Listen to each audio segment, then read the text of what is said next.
안녕하세요. 3년 전 있었던 사연을 바로 적어볼게요. 사연에 글을 쓰기 전 간단히 제 소개를 하겠습니다. 저는 외교관 아버지와 통역 일을 하는 엄마의 직업 특성상 외국에서 성장했습니다. 3살 때까지는 한국에서 지내다가 미국으로 들어가 10년을 살게 되었고, 이후에는 태국으로 가서 살게 되었어요. 푸른 바닷가 근처에서 살았는데, 저에게 가장 큰 자리매김을 한 기억이 바로 그곳이었습니다. 고등학교 2학년 때 한국으로 들어오게 되었고, 외고에 들어가 대학 입시를 준비했어요. 한국의 고등학교 생활에 놀라긴 했지만 다들 열심히 공부하니 금방 적응하고 따라갔습니다. 수능 시험을 괜찮게 봐서 명문대에 들어가게 되었고, 4년 뒤 외국계 기업에 입사하게 되었어요. 그 시기에 부모님이 외국으로 다시 나가게 되셨는데 저는 따라가지 않기로 했어요. 저 혼자 힘으로 살아보고 싶기도 했고 한국에서 생활을 해보고 싶어 홀로 남기로 했답니다. 회사에서 제가 하는 일은 해외 영업팀이었습니다. 영어는 기본으로 잘하니 어려운 일은 없었어요. 높은 연봉을 받았고 개인 시간도 많아서 만족하며 사회생활을 했답니다. 미국과 태국에서는 남자친구를 사귀어 봤는데 한국에서는 한 번도 사귀어 보지 않았어요. 회사에서 5년 동안 솔로로 지내는 걸 말했더니 다들 좋은 사람 소개시켜 주겠다고 난리였답니다. 제가 미인도 아니고 외적으로 잘난 게 없었지만 성격이 좋다고 소문이 나서 소개해주고 싶어 하는 사람이 많았던 것 같아요. 그중 남자 선배가 괜찮은 사람이 있다며 저에게 꼭 한번 만나보라고 했어요. 업무 때문에 만난 사업가인데 훤칠하고 능력 있는 사람이라며 자리를 마련해 주겠다고 했죠. 그래서 며칠 뒤에 그 남자를 만나게 되었는데 듣던 대로 훤칠하고 멋있는 남자였어요. 카페에서 만나 여러 이야기를 나누다가 곧 자신의 사무실 구경을 시켜주겠다며 따라오라고 하더군요. 그리고 사무실 안에 들어가 여러 상장을 보던 와중에 서울대 졸업장이 보였어요. 준석 씨 서울대 나오셨어요? 와, 대박이다. 아, 네. 미국에 있는 대학 가려다가 그냥 서울대 들어갔습니다. 원래는 하버드가 목표였는데 한국에서 살고 싶었고 이 땅을 떠나고 싶지 않았어요. 그래서 가까운 서울대에 들어갔죠. 와, 대단하시네요. 서울대나 하버드나 아무나 못 가잖아요. 보통 똑똑하신 게 아닌가 봐요. 실은 저도 서울대에 지원했는데 떨어졌거든요. 그러셨구나. 서울대가 어렵긴 하죠. 그런데 제가 공부 말고는 다른 취미가 없어서 자연스럽게 들어간 것 같아요. 어머, 이 사진은 대통령이랑 찍은 거예요? 이분 대통령 맞죠? 네, 맞아요. 제가 특허를 내면서 대기업에 판 적이 있는데 대통령상을 받게 됐거든요. 나라 경제에 이바지했다고 인정받은 자리였죠. 와, 진짜 대단한 분이시네요. 이렇게 훌륭한 업적이 많은 분이 왜 아직 솔로예요? 그거야 정화 씨 같은 분을 못 만났기 때문이죠. 제가 눈이 좀 높습니다. 그거 칭찬이죠? 그럼요. 제가 정화 씨를 마음에 들어하니 제 개인 사무실로 모신 겁니다. 여긴 저희 직원들도 잘 들이지 않아요. 야, 영광이네요. 그럼 우리 오늘부터 사귈까요? 제 모든 패를 보여드렸으니 만나봅시다. 이렇게 빨리요? 한국 남자들은 성급하지 않다던데 준석 씨는 만난 지 2시간 만에 사귀자고 하시네요. 좋아요. 저도 준석 씨가 마음에 드니 고민하지 않겠어요. 우리 잘 만나봐요. 그렇게 처음 만난 날 연애를 시작했습니다. 그이는 만나면 만날수록 매력이 철철 넘쳤어요. 똑똑하고 잘생긴 것뿐만 아니라 착하고 배려심 깊고 말을 참 예쁘게 잘하는 사람이었습니다. 한두 달 만났는데 결혼하고 싶은 생각까지 들었답니다. 자기는 결혼을 어떻게 생각해? 결혼? 뭐 그거야 당연히 해야 하는 거라 생각하지. 그동안 결혼할 만한 여자를 만나지 못했으니 안 한 거고. 그럼 나는 결혼해도 좋을 여자인가? 아닌가? 당연히 결혼해도 좋을 여자지. 아니, 결혼하고 싶어. 죽을 여자지. 자기는 내가 본 여자 중에 최고로 아름답고 훌륭하다고. 외모로나 지성이나 모두 나랑 잘 맞는단 말이야. 나 예쁘다는 말은 거의 못 들어봤지만 아무튼 좋게 말해줘서 고마워. 난 빈말하는 남자 아니야. 눈도 엄청 높고 자기는 자기가 대단한 사람인 걸 모르나 보구나. 그이는 저를 높이 축혀 세우며 진짜로 많은 사랑을 해줬습니다. 저희 두 사람은 반년이 넘는 시간을 연애했고 서로에 대해 믿음이 더 커졌답니다. 그래서 빨리 결혼하기로 결정을 내렸죠. 외국에 나가 계신 부모님은 제가 결혼하겠다는 연락을 드렸어요. 상견례를 위해 엄마만 한국에 잠시 들어올 수 있다고 했어요. 외교관 아빠는 휴가를 얻지 못했다며 상견례는 못 가지만 결혼식 때는 오신다고 했죠. 아, 제가 선택한 남자가 누구든 상관없다고 하셨어요. 저를 믿어주시는 두 분이었기 때문에 무조건 믿어주셨습니다. 저나 그이는 서로의 부모님을 미리 찾아뵙지 않았고 상견례장에서 처음 마주하게 되었어요. 예비 남편 모자와 저희 모녀가 마주 앉아 어색한 공기를 마시며 대화를 나누었습니다. 시어머니는 기품 있고 세련되고 지적으로 보이셨어요.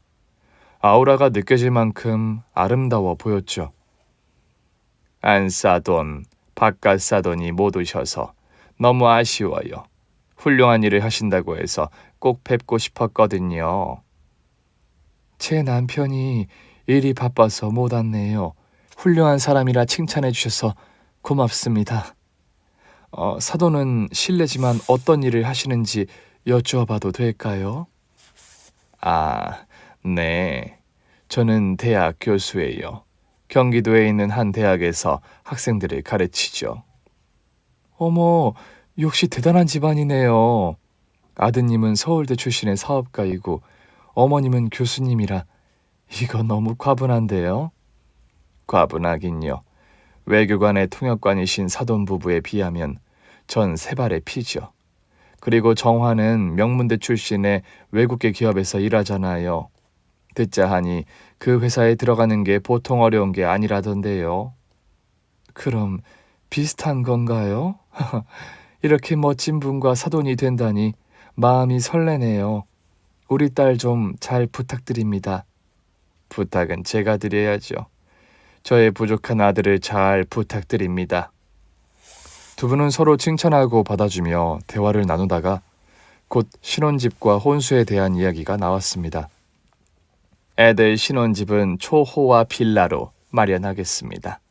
수영장이랑 사우나가 있고 보안까지 철저해서 애들이 살기 아주 좋을 겁니다. 그렇게까지나 좋은 곳으로 해주시겠다고요? 그럼 저희가 혼수를 어떻게 해야 할지 모르겠네요. 아, 그건 신경 안 쓰셔도 됩니다. 살림도 모두 갖춰놨거든요. 제 아들이 장가갈 때 미리 대비해서 제가 다 마련해 놓았습니다. 정화는 숟가락만 들고 오면 됩니다. 네? 혼수까지 다 마련해 두셨다고요? 그럼 예단이라도... 그런 것도 필요 없어요. 그냥 몸만 들어오시면 됩니다. 아무리 그래도 빈손으로 시집 보내는 건 좀 마음에 걸립니다. 아, 이야기가 그렇게 되나요? 그럼 혼수값의 절반을 입금해 주세요. 그 돈은 나중에 애들이 아기를 낳으면 주도록 할게요. 그렇다고 지금 당장 주지 마시고 나중에 결혼식 올리고 나면 그때 주세요. 여하튼 다른 건 필요 없으니 그렇게 해결하면 될 것 같군요. 그럼 결혼에 대해 할 말은 다 한 것 같군요. 사돈, 식사 마저 하고 일어납시다. 시어머니는 진짜 크게 성공한 분이신 것 같았습니다. 그리고 있는 집에서 더 돈을 밝힌다고 하던데 저희 시어머니는 전혀 그러지 않으셨죠. 원만한 대화가 오가고 결혼식장을 알아보고 날짜를 잡기로 하고 상견례 자리는 끝이 났습니다. 얼마 뒤 예비 남편이 안내한 신혼집으로 들어가게 되었어요. 결혼 전 들어가서 같이 지내기로 했거든요. 그런데 집 안에 들어가 보니 웬만한 호텔 VIP룸보다 훨씬 좋아 보였습니다. 와, 오빠, 천장에도 창이 있네? 햇살이 들어오는 거 봐봐. 엄청 신기하다. 내가 이것 때문에 꼭대기를 잡았다니까. 물론 엄마가 해주신 거긴 하지만 매력이 많은 집이야. 옥상은 우리만 들어갈 수 있으니까 거기서 바베큐도 해먹고 일광욕도 해도 돼. 이런 빌라는 가격이 얼마나 할까? 오빠, 이 집 얼마나 돼? 별걸 다 묻는다. 넌 그냥 편하게 살면 돼. 돈 같은 건 오빠가 다 알아서 할 테니까. 즐기기만 하면 된다고. 정말 좋은 집이다. 내 평생 이런 집은 처음이야. 오빠 덕에 호강하네. 이것보다 좋은 게 더 많을 텐데. 벌써 좋아하면 어떡하니? 그럼 정아야, 우리 천장에서 내리쬐는 햇살을 맞으며 불끈한 낮 시간을 보내볼까? 뭐야, 이 짐승. 자자, 여기서 하면 기분이 더 좋을 거야. 얼른 와봐. 그날 하늘을 보며 사랑을 나누었는데 진짜 몸이 날아갈 듯 좋았습니다. 이 세상의 주인공이 저라는 기분이 팍팍 들었어요. 예비 남편은 결혼 예물까지 다 준비해 두었어요. 제가 돈을 거의 한 푼도 쓰지 않았답니다. 한국에 친구가 많진 않지만 이런 남편을 만났다고 하니 다들 로또 맞은 거랑 다름없다며 남편을 꽉 잡으라는 조언을 엄청 들었네요. 그렇게 결혼 준비는 한가했는데 이불이나 커튼은 제가 다른 거로 바꾸자고 했습니다. 그이는 하고 싶은 대로 하라고 했죠. 명품을 살까 생각을 해보긴 했지만 시장에 있는 질 좋고 예쁜 게 훨씬 많아서 제가 자주 찾던 시장 안으로 들어갔습니다. 그런데 거기서 채소를 파는 상인을 보고 어디선가 많이 본 것 같아 가던 길을 멈췄습니다. 아, 배추 한 망에 5,000원, 무 2,000원, 어서 와서 사가세요. 김장철이 다가오고 있습니다. 얼른 와서 사가세요. 어머님 맞죠? 저 정아예요.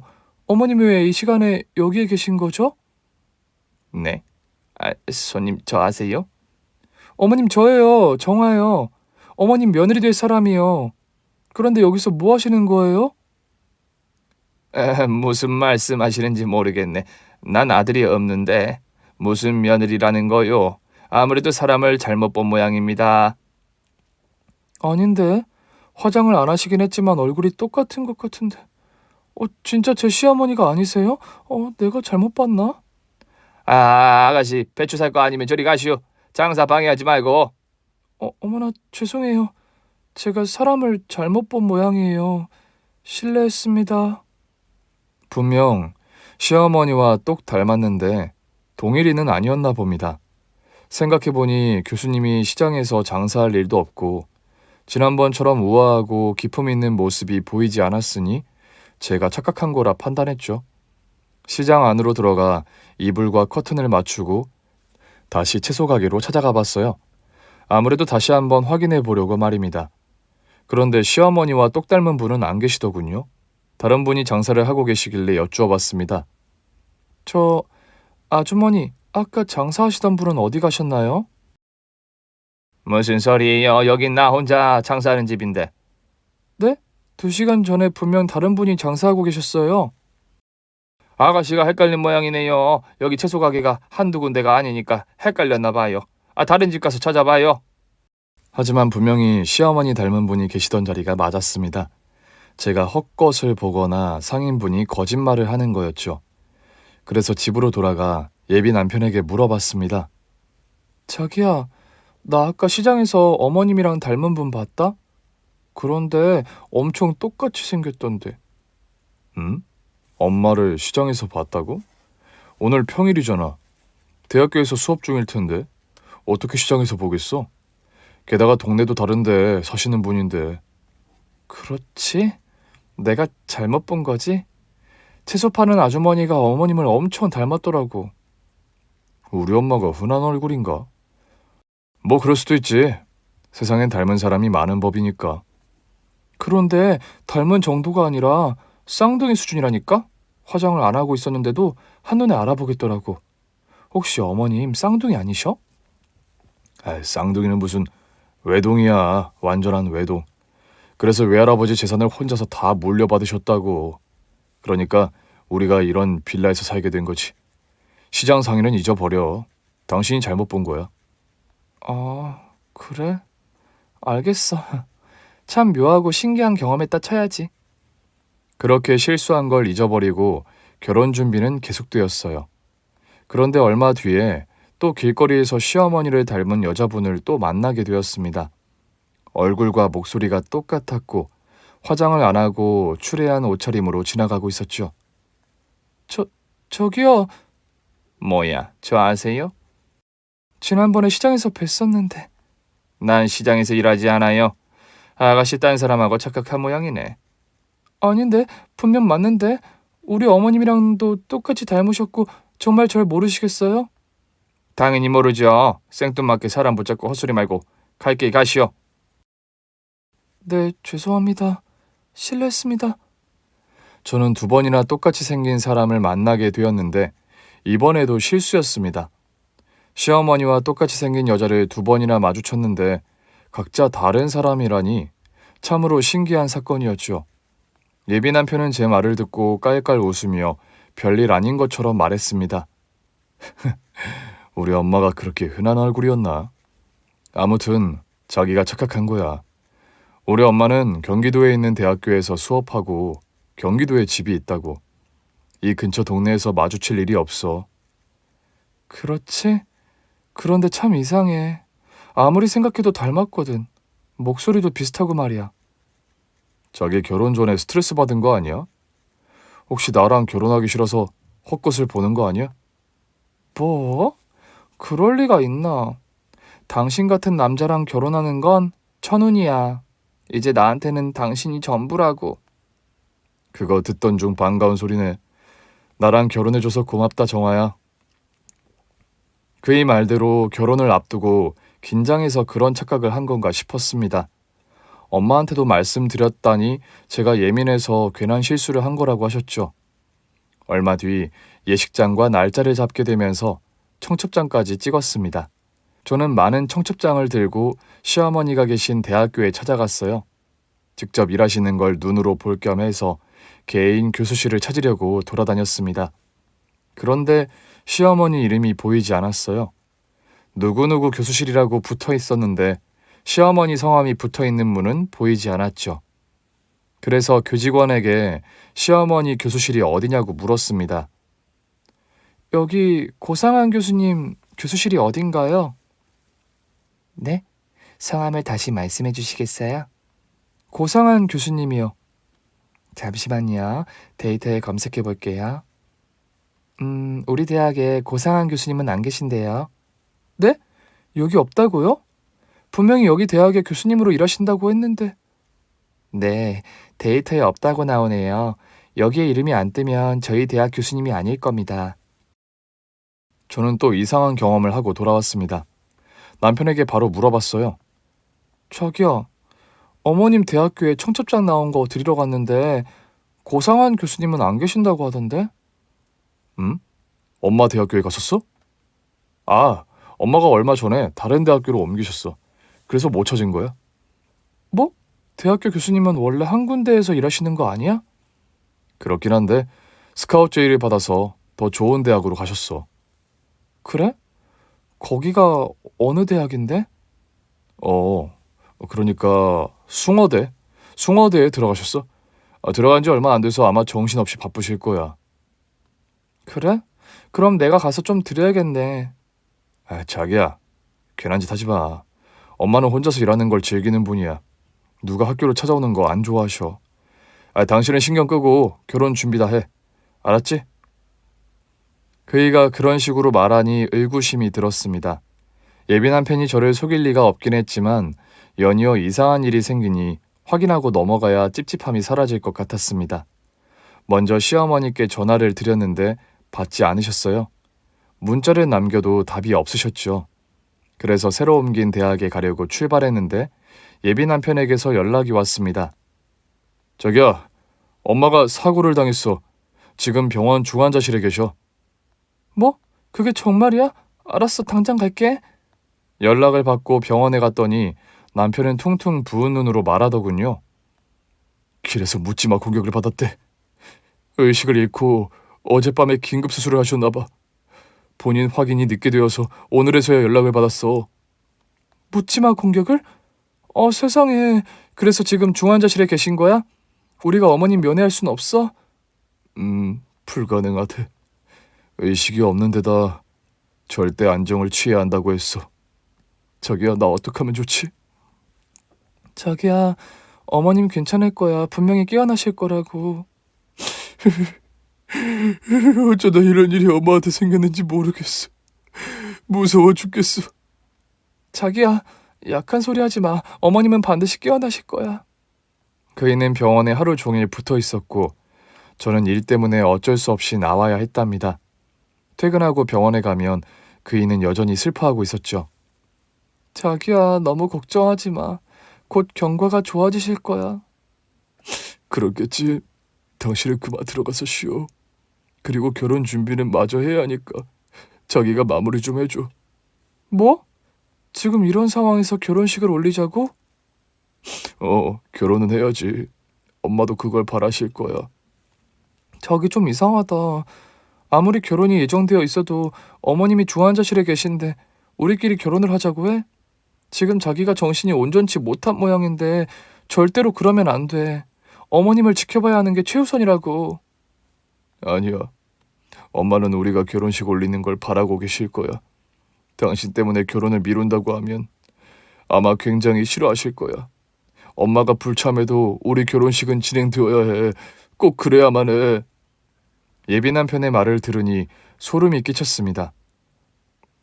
모든 것이 완벽한 줄 알았는데 이런 상황에 저런 말도 안 되는 말을 하니 기가 찰 노릇이었죠. 속으로 굉장한 실망을 했지만 겉으로는 드러내지 않았습니다.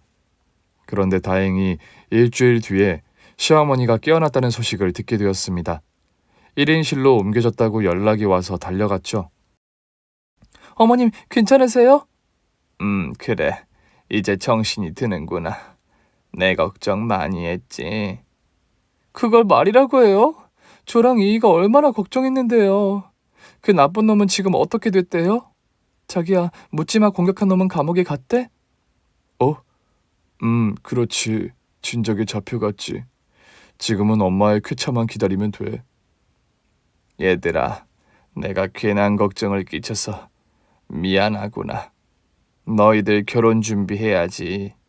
얼른 나가서 일 봐라. 어머님 몸 상태가 이런데 결혼식을 하라고요?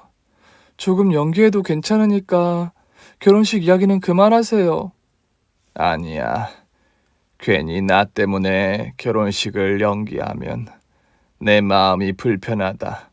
나도 곧 퇴원해서 준비할 테니까 그냥 진행해라.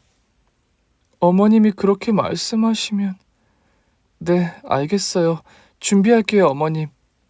저는 안심하고 병실에서 나왔습니다. 그런데 뭔가 이상하다 싶었어요.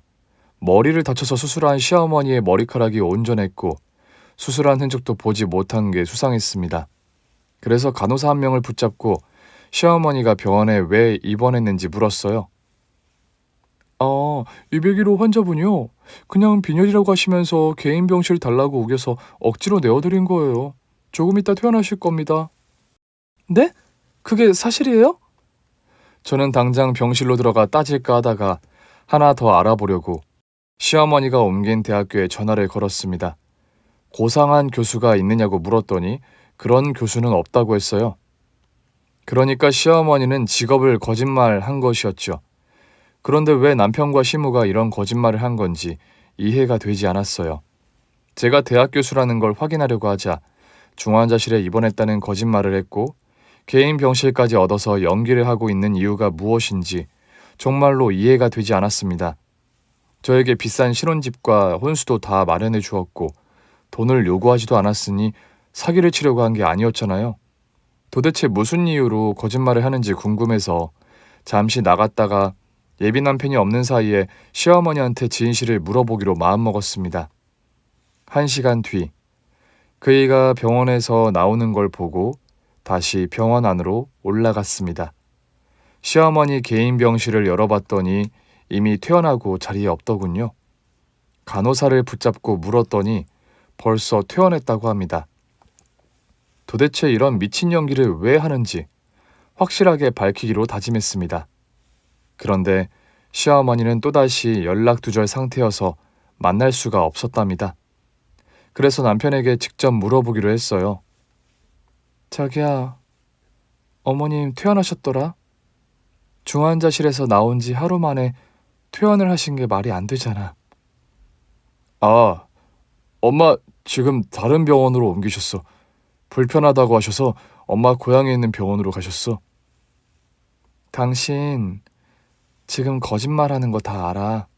어머님은 수술 받은 적 없고 묻지마 공격을 받지도 않으셨어. 내가 간호사한테 물어봤어. 아니야, 진짜 다치신 거 맞아.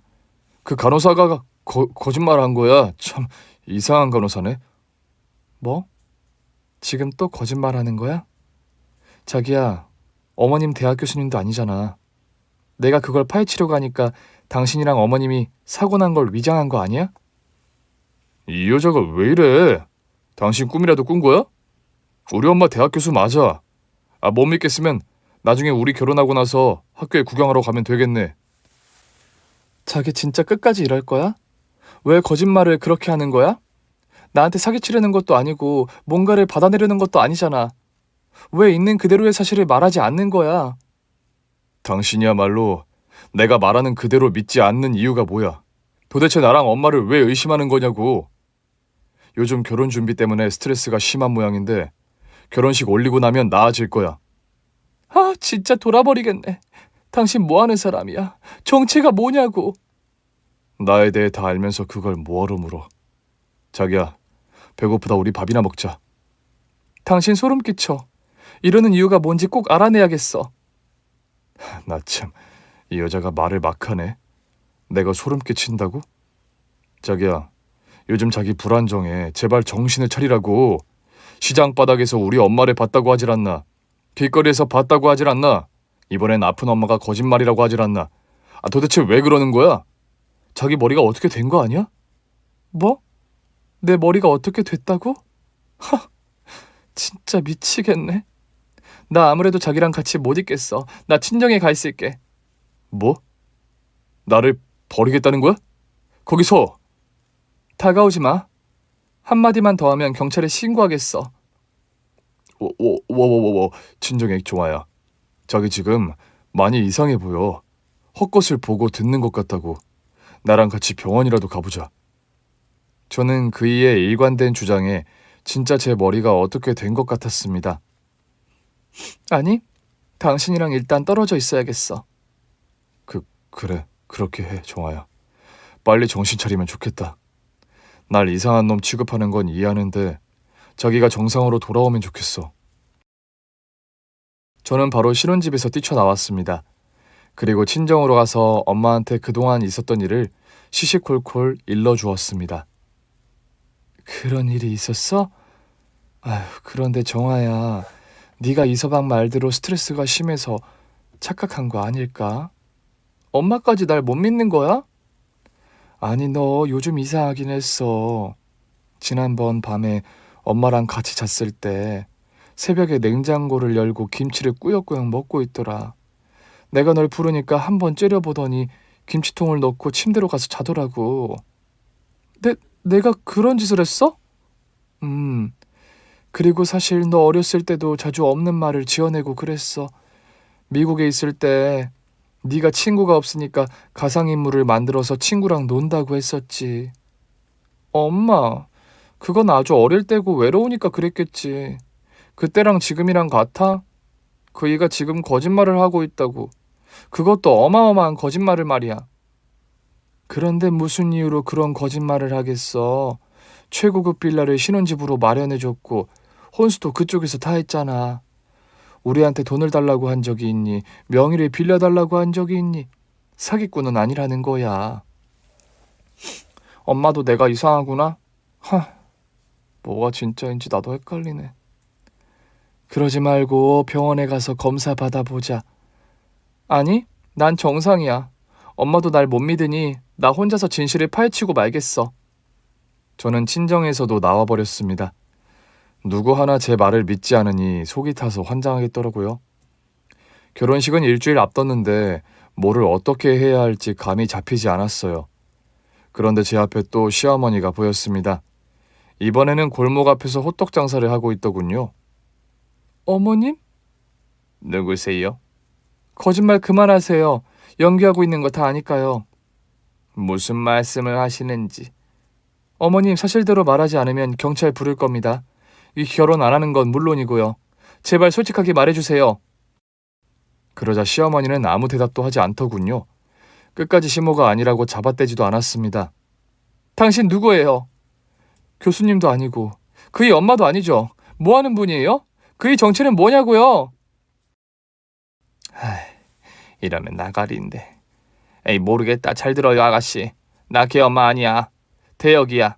난 하루 벌어 먹고 사는 노인네일 뿐이야. 지난번에 채소 가게에서 날 봤을 때 기억하지? 그때 거기서 알바하던 거 맞아. 아가씨가 시장 안으로 들어가길래 주인 사장님한테 부탁했지. 나 같은 여자는 모른다고 해달라고 말이야. 내가 빚쟁이한테 쫓기는 걸 알고 입을 맞춰줬어. 그럼 내가 본 게 다 맞았잖아요. 병원에서는 왜 그런 허무맹랑한 거짓말을 한 거죠? 묻지마 공격당한 소리는 왜 한 거예요? 뭐겠어?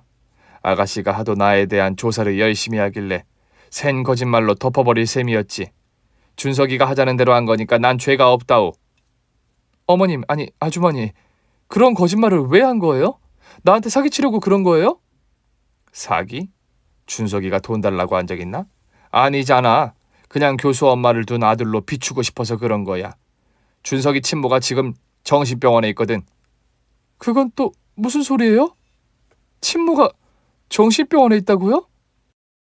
에라이, 모르겠다. 그래, 오늘 싹 다 까발려줄게. 나는 요양원에서 일하던 요양사야. 내가 돌보던 노인 중 하나가 준석이 엄마였지.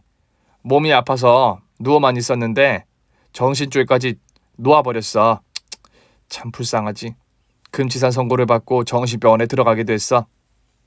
친모가 그렇게 됐는데 그걸 숨긴 이유가 뭐죠? 창피해서? 부끄러워서요? 돈 때문이겠지. 내가 준석이를 완전히 다 알지는 못하는데 보니까 거짓말꾼이더라고. 자기가 행동하고 말하는 게 진실이라고 믿어버리는 사람이야. 우리 같은 평범한 사람이 하는 거짓말과 차원이 다르다고. 내가 아는 건 여기까지야. 그 친모라는 사람은 어디에 있나요? 그 여자? 이거 내가 말했다고 하지 마. 나 준석이한테 알바비 많이 받았다고. 비밀을 꼭 지키기로 했단 말이야. 알겠으니까 얼른 말이나 해주세요. 문자로 주소 보내줄게. 됐지? 이제 날 찾아오는 건 그만해. 알겠어요. 이제부터는 내가 알아서 하죠. 시어머니가 가짜라는 사실을 알게 된 것도 충격이었고 진짜 시어머니가 정신병원에 입원한 것도 충격이었습니다. 저는 예비 남편의 연락을 전부 거절했고 혼자 확인하러 정신병원에 찾아갔어요. 이윽고 간호사가 휠체어 탄 노인을 데리고 나왔는데 대화를 할 수 없을 만큼 심각한 수준으로 보였습니다. 이분이 강경자 씨세요? 제가 말하면 알아들으시나요? 가끔 정신이 돌아오긴 하는데 정말 아주 가끔이라 일단 시도는 해보세요. 저는 침을 질질 흘리고 있는 시어머니한테 말을 걸었습니다. 어머님, 저는 아드님 이준석 씨와 결혼하기로 한 여자예요. 어머님이 여기 계시다고 해서 찾아왔습니다. 네? 뭐라고요? 나는 이준석 엄마가 아니야. 무슨 소리예요? 분명 어머님이 맞다고 했는데? 잠깐, 제가 사진 보여드릴게요. 여기요. 네, 내 아들 김춘배. 춘배잖아. 왜 준석이라고 불러? 네? 춘배? 그게 무슨 말씀이세요? 머리가 터지겠네요. 어머님, 저 이 남자랑 결혼하기로 했는데 아는 게 있으면 다 말해주세요. 일단 제가 아는 준석 씨는, 그러니까 춘배 씨는 서울대 출신의 사업가이고 돈이 엄청 많은 사람이에요. 성품도 훌륭하고 똑똑하고요.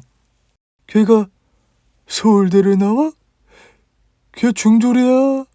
내 아들 춘배는 내 밑에서 가난하게 컸어. 중학교까지 보내주고 말았다고. 서울대는커녕 대학 문턱은 밟아보지도 못했어. 네? 그게 사실이에요? 그럼 사업은요? 사업 대박나서 돈도 많이 벌었고 초호화 빌라를 소유하고 있다고요? 이 아가씨가 남의 아들을 딴 놈이랑 헷갈렸나? 그놈은 작년까지 교도소에서 살다가 나왔어. 묻지마 공격으로 여러 사람을 다치게 해서 감옥살이하고 나왔다고. 그럴 리가. 그뿐만인 줄 알아? 날 이렇게 만든 놈이 바로 춘배야. 그놈이 내 머리를 다치게 만들었어. 시골에 얼마 안 되는 재산 가지겠다고 날 정신병자로 만들었다고. 작년에 출소하고 나와서 불쌍한 아들놈을 다시 신고하지 않았지. 세상에, 어머님을 이렇게 만들었다고요? 그 사람이요? 난 하나도 믿을 수가 없어요. 내가 재밌는 얘기 하나 해줄까? 춘배가 어릴 적 부잣집 아들이랑 친구를 했어. 그 녀석 이름이 준석이었지. 공부도 잘하고 착한 애였지. 친구들한테 인기도 많고 말이야. 그런데 춘배가 동네에 자기가 준석이라고 말하고 다녔어. 모르는 사람들은 준석이를 춘배로 알고 있었지. 나중에 준석이 부모님이 이 사실을 알고 내 아들에게 왜 그랬냐고 물었어. 그래서 뭐라고 대답했대요? 이렇게 대답했지. 내가 준석이인데 왜 준석이냐고 물으시면 어떡해요, 아빠, 엄마라고 말이야. 아주 웃기지? 리플리 증후군, 과대망상증 그거였군요. 자기가 상상하는 게 진짜라고 믿는 거. 맞아. 그놈은 지금도 준석이 행세를 하고 사는가 보지? 진짜 준석이가 서울대를 갔고 사업을 크게 성공했다고 들었거든. 그럼 초호화 빌라는 뭘까요? 무슨 돈으로? 그건 아가씨가 알아봐야지. 그런데 대충 그림이 나오네. 월세로 마련해서 빚을 쌓아가고 있겠지. 그 정신 나간 놈이 애미를 이렇게 만들더니 준석이 이름으로 마누라까지 얻어서 무슨 짓을 하려고 한 걸까? 시몬은 당시 정신줄을 놓고 침을 질질 흘리더군요. 저는 온몸에 소름이 돋은 채 정신병원에서 나와버렸습니다. 탐정을 고용해 예비 남편에 대해 조사해봤더니 서울대는 당연히 가짜이고 사업장은 그냥 빈 사무실이랍니다. 월세가 밀려서 곧 건물주가 빼버린다고 하더군요. 초호화 빌라 역시 월세로 빌렸는데 한 달에 700만 원의 세를 낸다고 해요. 이 돈은 시어머니의 유산 5천만 원으로 먼저 세를 빌려두었고 그 돈을 다 쓰게 되면 아마 쫓겨날 터였죠. 그리고 그이의 사무실은 비어 있었습니다. 다 치우고 아무것도 남지 않은 것으로 보아 사업도 거짓말이라는 걸 확실하게 알게 됐죠. 거짓말을 이런 정신나간 미친 남자와 결혼하려고 했다니 제 자신이 한없이 한심하고 어리석게 느껴졌습니다. 이 사실을 엄마한테 알렸더니 제 말을 믿어주지 못해 미안하다며 당장 준석 씨를 버리고 집으로 오라고 했어요. 하지만 저는 그 일을 꼭 만나야 했습니다. 직접 말하는 걸 듣고 싶었거든요. 신혼집 초인종을 울렸더니 그이가 환한 미소를 지으며 문을 열어주더군요. 당신 왔어? 이제 오해가 풀린 모양이네. 이제 날 믿는 거지? 자기야, 당신 진짜 이름이 뭐야? 준석이야, 춘배야? 춘배? 무슨 이름이 그렇게 촌스러워. 자기야, 농담하지 마. 당신 서울대 나온 거 맞아? 그거 가짜지. 이 사람이 왜 이럴까? 나 서울대 나온 거 맞아. 그리고 서울대 나온 게 뭐 대단한 거라고 속이겠어. 난 미국 하버드를 가려다가 서울대를 간 거라고. 그럼 작년에 출소한 건 뭐야? 당신 묻지마 공격으로 감옥살이 했다며. 자기야, 어디서 무슨 말을 듣고 온 거야? 지금 소설 써? 내가 묻지마 공격을 해서 감옥살이를 했다고? 우리 엄마가 묻지마 공격을 받았다고 충격받아서 그런 말도 안 되는 상상을 하는 거야? 제발 정신 좀 차려. 정신은 내가 아니고 네 놈이 차려야지. 이 과대망상증 환자야. 넌 리플리 증후군이라고. 네가 말하는 게 모두 진실인 거로 믿어버리는 정신병자라고. 넌 작년에 출소했고 서울대 출신이라고 거짓말로 사업장까지 열었어. 게다가 대역을 써서 상견례 자리에 네 엄마를 데리고 왔지. 교수님도 거짓말이고 당신 사업장은 텅 비어있더라? 쉽게 들킬 거짓말을 왜 이렇게 많이 한 거야? 이 미친 사이코 쏘있어 패스놈아. 자기야, 도대체 무슨 말 하는 건지 모르겠네. 나 지금 되게 어이가 없다. 당신이 친모를 다치게 한 놈이라며. 방금 당신 친모를 만나서 이야기 다 듣고 왔어. 김춘배, 당신 엄마가 말했어. 네 놈이 김춘배라고. 그러자 그이는 머리를 붙잡더니 소리를 지르며 바닥을 대굴대굴 구르더군요. 네, 진짜 엄마를? 그 이름 부르지 마. 나는 김춘배가 아니야. 이준석이야. 엘리트 집안의 아들이자 서울대 출신의 사업가 이준석이라고. 쓰레기 같은 이름으로 날 부르지 마. 가난한 집에 태어난 게 억울했니? 친구가 공부 잘하고 똑똑한 게 부러워서 이름을 훔쳤니? 나를 아내로 얻으려고 그 많은 거짓말을 꾸민 거니? 돌아버리겠네. 니네 때문에 지웠던 기억이 떠올랐어. 이 망하려다. 난 준석이로 잘 살고 있는데 왜 춘배를 끄집어내? 그게 당신이니까. 당신의 진짜 모습은 리플리 증후군의 무시무시한 묻지마 공격범 놈이야. 이 과대망상증 환자놈아. 그러자 남편은 힘들게 일어서더니 목을 좌우로 꺾으며 스트레칭을 하더군요. 아이씨, 다 걸려버렸네. 이러면 재미가 없잖아. 끝까지 이준석으로 믿고 결혼도 하고 애까지 낳아야 진짜 재밌을 텐데. 여기서 끝나면 아쉽잖아. 네가 이 게임을 망쳤으니 책임을 져야겠어. 그게 무슨 소리야? 날 어떻게 하겠다는 거야? 자기야, 진정해. 진정은 무슨... 너 방금 뭘 했더라? 아, 나더러 묻지마 공격범이라고 했잖아. 내가 묻지마 공격을 한 것도 재밌었는데 가짜 엄마를 묻지마 공격했다고 말하는 순간 희열을 느꼈어. 진짜 나 머리 좋지 않냐? 내가 만든 이야기는 다 내가 경험한 거였어. 나 사람 해치는 거 즐기는 놈이야. 교화도 안 되고 치료도 안 된다고 다 들킨 마당에 연기해봤자 뭐하겠어. 네 년을 제거하고 다른 여자를 찾아서 준석이로 살아야지. 그럼 넌 오늘 내 타겟이다. 야! 그이는 저에게 달려와서 양 어깨를 잡아 넘어뜨렸고 주먹으로 얼굴을 내리치려고 했어요. 몸을 틀어서 겨우 피하자 남편 주먹이 대리석 바닥에 꽂혔죠. 이 년이 감히 피해. 너 엄청 고통스럽게 보내줄게. 오늘 이 빌라에서 살아서 못 나간다. 시작한다 이년아. 그만해 제발. 준서씨 그만. 내 이름 알면서 왜 연기하고 그래. 그냥 춘비라고 불러 이 망하려나. 그이는 바닥에 등을 붙이고 있는 저의 몸과 얼굴을 내리쳤습니다. 몇 대 얻어맞자 고통의 신음이 터져나왔어요.